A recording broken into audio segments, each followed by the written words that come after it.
Now, the first time that I met you, madam, it was a long time ago. We put on a huge concert at the MetroRadio Arena, and the Spice Girls, your band, were about fifth on the bill, and yet everybody knew you were going to be the next big thing. Wannabe had just come out, and everybody was chasing after it, saying it was going to be the next monster, and it absolutely was. You blew everybody off the stage, and blimey, what a career you have had.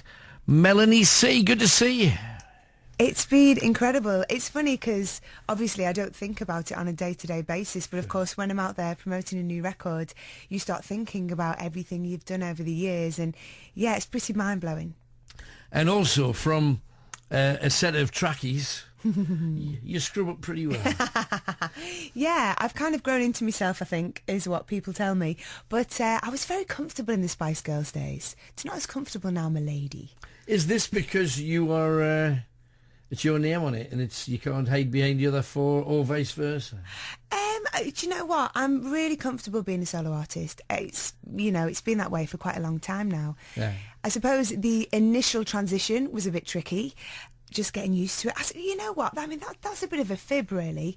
The transition was exciting and liberating because I was able to, have my own voice and not worry about treading on other people's toes or saying something I shouldn't, because it was it all came back to me. So it was a transition that I relished, but I'm quite used to being lonesome these days. Right, so I want to start super early. I know it seems even longer ago than that. As a kid growing up, you went to the whole drama school thing. Were you unbearable? Probably. I've never had pushy parents. My mum's actually a singer in a band, and she still performs to this day. And I just love performing. And it was the natural thing for me to do, to go along to dance and then to go off. I went to Performing Arts College, and I always wanted a career in music, but I just really didn't know how to go about it. And to me, theatre seemed like the sensible route. Yeah. It took you a long time to get there, but then Mary Magdalene's not a bad place to be. You've done a few really big shows. Yeah, I've been really lucky. It's really weird. I kind of went full circle. I started at Performing Arts College when I was 16 to the age of 19. Became a Spice Girl at the age of 20, and then I think it was 2009 when I had my first West End debut. I played Mrs. Johnston in Blood Brothers, which was incredible. And hats off to any theatre performers. It is the hardest work I've ever done, but I was so happy I did it. It taught me a hell of a lot. And then on to Jesus Christ Superstar. Unbelievable. The funniest thing was, though, you were on the TV show to pick whoever was going to play Jesus. I know. Well. I found Jesus, quite literally. So it all happened quite spookily, really. I was offered the TV gig, which started as a little mentoring role, and then that grew to being a judge. And then during the judging the live shows, Andrew asked me if I'd be interested in playing Mary, and I was, it's such a wonderful role. It's such a great show. It was an absolute honour. Hard to turn down, I would have thought. That Yeah. So, okay, you completely missed your childhood and your kind of teenage years then, did you? Because it looked like it was business right from the start. Yeah, I mean, I have had my fair share of being a teenager and going out and exploring the world, but I never had the opportunity to travel or, I suppose I did miss those 20s of going out and having fun. I was having a different kind of fun, and I wouldn't change it for the world. But it was, it was interesting because I suppose when a lot of my friends were out socialising, I was jet-setting around and working. Sounds good, but I would imagine, once again, when you're out and about, the amount of stuff you can do unfettered is actually probably not very much. Yeah, I mean, those days with the girls, it was pretty difficult to do anything. I mean, we didn't have the time, and also we didn't have the freedom. And yet, from the outside of it, it looks like they're just having a mad time with their pals. Yeah. That's what it looked like. Well, to be fair, we were. I wouldn't swap places. Definitely, it was incredible. I mean, what an experience. We're hearing that 3 of the girls are going to have a go as a trio. Is this right? Yeah, it's been an interesting year because I'm sure lots of your listeners will be aware it's 20 years since Wannabe and the first album, and quite a lot of pressure had been put on us really to kind of celebrate that in some way. And yeah, I went to quite a few meetings and had a few chats with the girls, and I just, there was just something bothering me about the whole thing. It didn't sit properly and comfortably with me. And eventually I made the decision, which was really hard actually, because I just felt like I was letting people down, obviously the girls and the fans, but I had to follow my heart and do what was right for me. Now, on saying that, we asked if anybody had any questions for me. I'm going to get their questions out the road before I get some more from myself. Silky, too, from Holland. Mm-hmm. Silky wants to know, are you going to play the guitar again on the new tour? Probably not. You know what? Well, this album is more electronic than albums I've done in the past. Yeah. So guitars do feature. But yeah, I mean, I've kind of had a little go acoustically on one of my songs.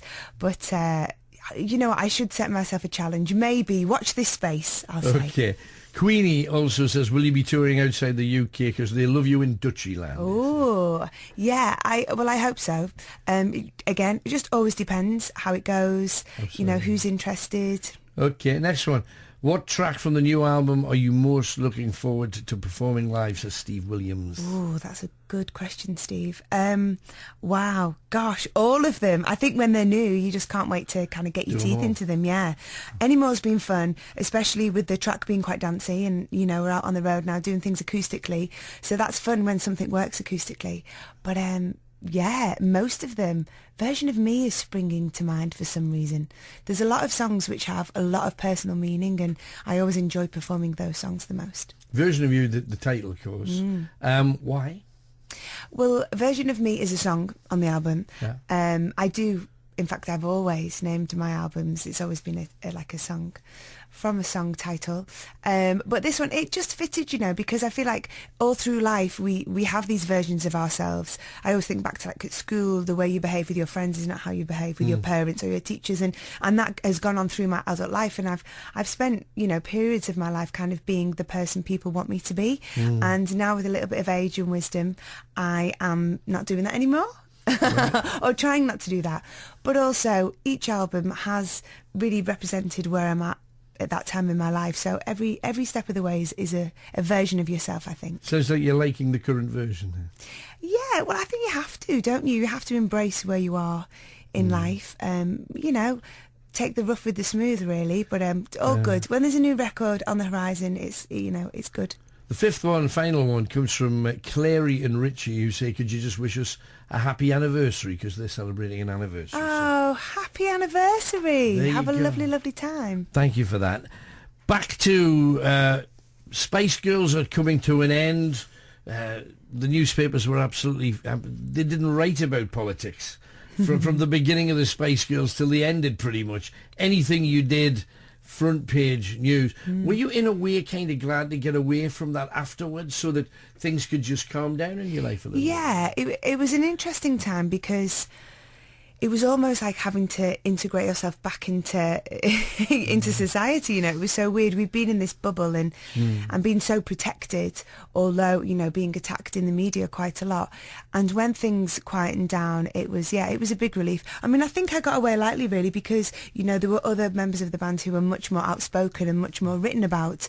But nevertheless, it's still quite hard to read things about yourself, people's opinions, which I suppose we all do on social media these days, and lies, and then be criticised about things about yourself which aren't even true, if that makes sense, which is, which still goes on. That does. Any time you raise your head above the parapet, as they say. But with respect to you, I would have thought, being in a band where everybody wanted you to fulfil that particular role in the band, the freedom for you to say, well, who the hell am I really now? And especially, what am I going to make of myself now as well? Would be exciting, but a bit intimidating. Yeah, it's definitely weird because I think there's quite a lot of misconceptions about the Spice Girls, and people think, oh, manufactured band. And weirdly, we were like a marketing man's dream because we were those people, I was and am the sporty one, and Victoria's definitely the poshest. Yeah. She's very posh these days.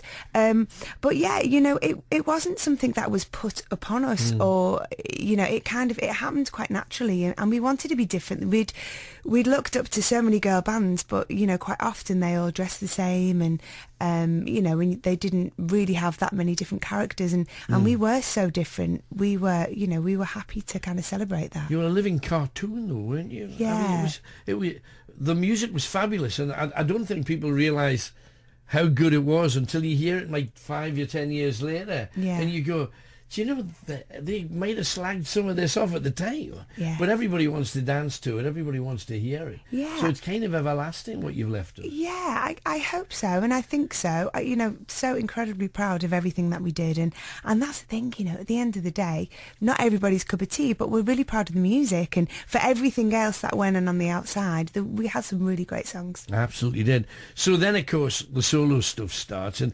just leaping forward a little bit, Matt Cardle has not a bad word to say about you. Loves you to I should absolute think bits. not. No, absolutely loves you to bits, and on a personal level had a lot to thank you for, because you've Yeah. kind of been down a dark road that he found himself on, and we never think that of you, because we always see the smiley Melanie C. She's always out of all five, I think you're probably the one that the public took to more than any other, because the rest, a lot of it was kind of almost, well, I hate her, love her, oh, I'm hating her even more now, and you at the side were, oh, well, Melanie's lovely, you know. So you kind of, and you still have plenty of criticism because you were so big, but out of all of them, you were kind of the one that people loved and trusted, and to believe that you were going through awful times, and I mean, you had some horrors. Yeah, you know, How come you I never think, showed it, though? well, I think it's part of your self-protection, isn't it, that you put on your smiley face, and you know, I think all five of us kind of dealt with what happened to us in different ways, because it is extraordinary what happened, and there's not really anybody else out there who you can kind of speak to and that understand, you know. We had each other, which was great, but yeah, we all dealt with it in our own way, and you know, yeah, personally for me, I had some really, really difficult times, but you know, I stand here and, you know, live to tell the tale, and hope that it's made me, you know, a stronger person, and a really good mum as well. You know, I've had kind of witnessed some of the pitfalls, and hopefully I can stop that happening to, you know, anyone close to me. Because from the outsider's view, you sailed it. It was like the Spice Girls, wow, what a ride, and everything that came with it. And then, boom, into a solo career where success followed you and has continued to. It's hard for people, it's not like the life that I live. I'm miserable and I'm suffering, I'm struggling. And everybody has their struggles, I mean, whatever part of life that they're at. Yeah. Just I don't think people expected it of somebody who was wealthy, famous, and all of those kind of things. Yeah, it's like that. What's that? It's an Isley Brothers song, "Behind a Painted Smile." Mm-hmm. Yeah, and it is difficult, you know, because you have a lot of guilt as well, because, you know, I suffered with depression, and, you know, at the time, you're right, you know, I had the world at my feet. You know, the Spice Girls had happened. I had a hugely successful first solo record, and, you know, more money in the bank than I ever imagined. And so, you know, from the outside, it looks like, you know, the girl who has everything, but, you know, depression doesn't care. You know, it can take hold of anyone at any point in their life, and, you know, and it taught me a lot, and it taught me, you know, I never knew anything about mental health before, and it, you know, although I would never want to be in that situation again, in a way, I'm glad it's happened to me. You know, it's made me have much more of an understanding.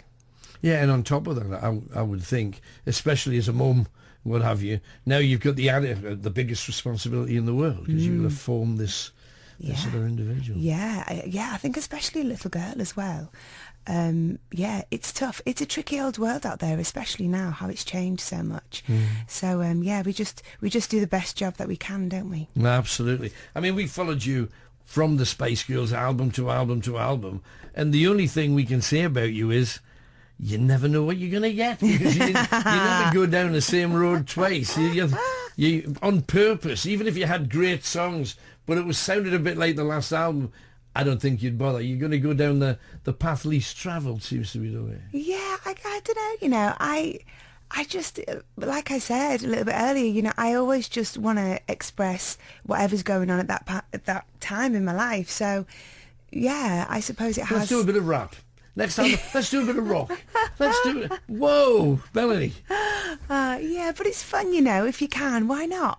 Oh, I'll tell you what, let's do songs from the big shows. Why don't we do something like, and it's like, well, there's just no idea which way you're going. But I think that's part of the joy. And also, I'd imagine live, blame me what a cornucopia of sound you must be pushing out. Oh, do you know what I did? The last big gig I did with my band, it was my 40th birthday, and we played Shepherd's Bush Empire in London, and I was on stage for 2.5 hours. Whoa. It was so brilliant. It was my birthday party, really, so I was very self-indulgent. I did all the songs I love to do, all the songs I never do, and I never stopped talking the whole way through, and it was just the most wonderful night. And yeah, no, it's lovely to be able to jump from one genre to the next. I'm guessing your band were looking at their watch a lot.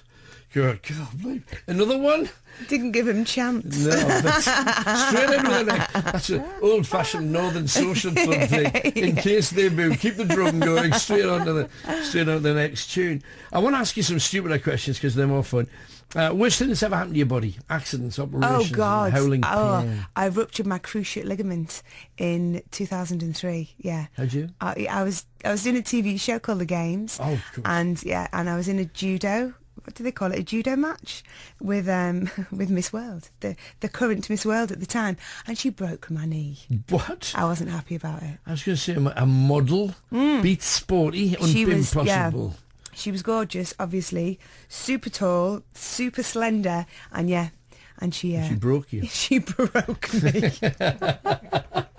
What are you frightened of? Rational or irrational fear? Okay, well, my rational fear is, just as we get older, we tend to start losing people, and that frightened me, kind of thinking about the people around me, their mortality, and my own, of course. Right, okay.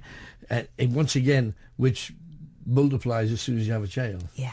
Because it's too important. Mm-hmm. Ever seen a ghost or had a strange spooky experience of any kind? I recall, actually, I was on tour with the girls when my granddad passed away, and the night after I'd heard the news, I had that feeling, when somebody sits on the bed, but there was nobody there, and I kind of always think that was him, just letting me know he was still around. Well, that's sweet. Yeah. Okay. Best bit and worst bit in the business so far? Highlight and lowlight? Oh, wow. Well, highlight has to be up there on stage, that feeling you get when you're in front of an audience. It's got to be different from being a fifth and being you right in the front, though. Yeah, it's really different. And, and venues are different too. When you're playing arenas, sometimes it becomes so impersonal. So I actually prefer smaller venues where you can really feed off the crowd and get the atmosphere. Look in their eyes. Yeah. The whites of their eyes. So, highlight and lowlight, though. Best bit and worst. Okay. So best bit, performing aspect, and worst bit, I mean, it's got to be the tabloid media. It's got to be, having to put up with some of the nonsense that they write. Do you... Two things here. There's also the trolls that you get on social media, which is it's a bitch at the best of times. Yeah. How do you deal with the media and trolls? Do you hit them head on, or do you just ignore them? How do you cope with it? Yeah, I always try to have a dignified silence. I've kind of learned that. I think I was a bit more gobby when I was younger. After a cry? Yeah. Do you know what? To be honest with you, I mean, everyone's entitled to their opinion. But people are pretty venomous on social media from time to time. So I think it's best to kind of, just take it with a pinch of salt. I try to do what I think is a sensible thing, which is not look. Yeah, that is a good thing to do. Having a good rant, lots of swearing, get it out your system, and then realise that it doesn't really matter. A lot of people, that's their first social media reply, though. Yeah. And that's never a good thing. Yeah. It always shows that I think we may just have scratched a nerve if something like that happens. Okay, the media have been a bitch to anybody that's famous, and they've really had a pop at, especially the Spice Girls. Not so much you solo, here's no ad, but definitely with the Spice Girls. Can you remember the worst barb that somebody fired at either you or the girls? Oh, I don't know. Gosh. There's been quite a few. Because I can remember especially when the film came out, my goodness, yeah. There was just this, Spice fans thought it was great. Yeah. And then the media, if you were to read the newspapers, nobody would have gone to a scene. Really? You see, it's funny because I have no recollection of that whatsoever. Yeah. I think that was probably the craziest time because we were shooting the movie And we had a mobile studio on set as well, so we were recording the second album at the same time. So, and we were planning, we were further that year, later that year, we were going on tour. Yeah, it was just insane. So yeah, you've got to become oblivious to those things, and the people spoke, didn't they? We were number one in the box office, so. Yeah, stuff them. Absolutely. Anybody that's been on stage for 5 minutes has had a weird fan experience. The fan that crossed the line, who made their way to your house, or you found them in your dressing room, or you woke up and they were lying beside you. Gosh, can you imagine? Melanie say weird fan story? I mean, they do get everywhere. What baffles me is, the fans, the real hardcore fans, they know what I'm doing before I do. That's kind of freaky, and they're kind of everywhere you go. So they're really good. They'd be really good like detectives. But weird ones. I'm trying to think. I haven't had anything exceptionally strange. Good. But they just astound me. I would imagine Japan, because if you visit Japan in any kind of showbiz capacity, you come back with a bag of presents. Yeah. They're the most present people I think I've ever seen. And really expensive ones too. I know, so you must have come, you must have had to take, I'm going to Japan, I'm going to take an empty case. Yeah, it's true. I mean, fans are so generous and you do get so many gifts, but we did used to enjoy going to Japan because they were, lovely, kind, sweet. Yeah. And you didn't get any of the BS either as well. They're so polite, the culture, they're much more polite. Yeah. Very nice. They wouldn't say anything. And just finally, last bit of stupidity, which is essentially, if you and I were to go out for a meal, what would your 3 courses be? I want a starter, a main course, and a sweet. Oh, I like this question. I think I'd go, if there were scallops on the menu, I'd go there for a starter. All right. I like it when they do scallops, with a little bit of black pudding. That's always good. Right. And then the Northern Lass coming out. Yeah. And then my main course, I'm going to go pretty normal for this. Steak and chips. Yeah. Simple but nice. Yeah, steak and chips with a nice glass of red wine or a bowl. And then, this is a tricky one. I'd either go for a sticky toffee pudding or... could leave you bloated. I think it would after all that food. Or what's the other one I love? What's it called? That meringue thing. Pavlova. Yeah. Oh, yeah, that's later. There you go. Lovely. Long-term ambition then. I mean, this album's great. You're sounding better than ever. What do you want it to do for you? Where do you want it to take you? Do you know what? I mean, this album is quite different for me. It's very exciting. I've got a wonderful fan base. They're absolutely brilliant and they support me. They've supported me throughout my career.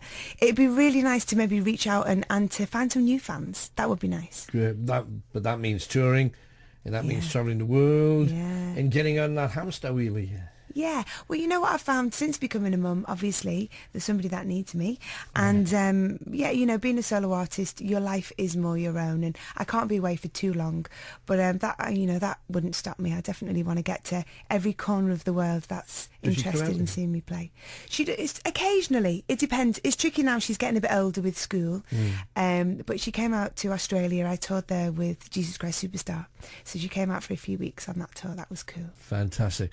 Well, take it all the way. We're going to be watching for the next interesting and mind-boggling choice you make to lead us next. It's great to see you, man. Thank you. You too.